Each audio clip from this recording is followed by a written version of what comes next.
Well, hello, friend. Did you know that Jesus came to represent the Alpha and the Omega? And he was not only the Passover Lamb, but he was also the altar goat of Yam Kippur. I want you to go take a look at that.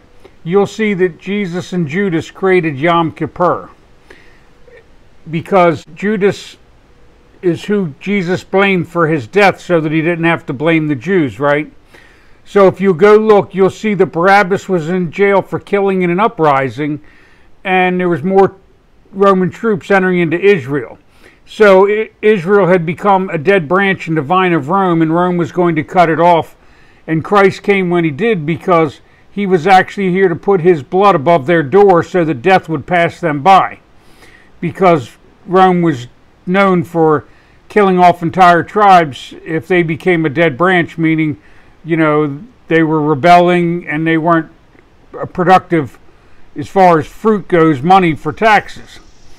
So if you go look at Jesus' crucifixion, you will see that Pilate and Herod became friends, and that everybody in the crowd, including the Pharisees, yelled, "We have no king but Caesar." So what he was doing was he was healing a divide that was going to get them killed. Now, he did come to also give us forgiveness too, right? But the Jews is who he came specifically for at that time, for that reason. But God often uses multiple reasons to do something, right? I mean, did you ever wonder why it is that Jesus came at that specific time in history? And, you know, everything was done for a reason. That's the reason that you have the Passover Lamb from Egypt during the Exodus, because it represents what Christ was going to do for the Jewish people by putting his blood above their door. So my Father gave it to you in advance in Exodus so that you could see it, right? And that's the way this works. Now, also, the Jesus and Judas creating Yam Kippur, Jesus set Judas up from the beginning. If you'll go look, Jesus was the altar goat and Judas was the wilderness goat. And Jesus took his bread, which was his body, and he sopped it in his wine, which was his blood, and he handed it to Judas. And when Judas took it, it said Satan entered into him, because Satan wasn't there to begin with. So they were creating Yam Kippur. And Judas said, "Not me, Lord." And Jesus said, "Go do what you must do." He cast him from the lot. He cast him into the wilderness. Judas is your wilderness goat, right? So my Father is amazing, and Jesus came to represent the Alpha and the Omega, the beginning and the end. So he did the fall feasts, and nobody even knows he gave Yom Kippur, but he did, right? So now you can see that. And you're not going to find it in the Gospels easy. You have to look through all the Gospels, because it's spread out throughout. All the things I said, he did say, or were stated in there, including Satan entering into him. But you have to go look.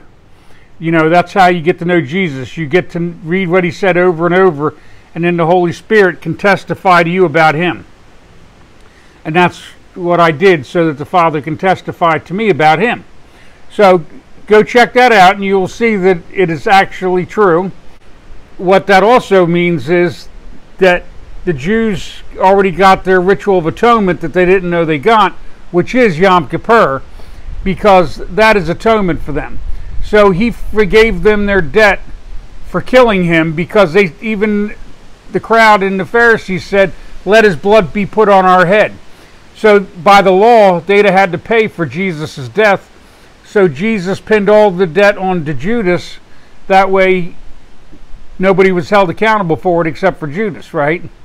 So they created Yom Kippur. And if you go look in Yom Kippur, you take the altar goat, they would kill it, drain the blood out, and pour it on the wilderness goat. And then that's representing dumping the sins of Israel onto the wilderness goat. And then they would cast it out into the wilderness to bear their shame.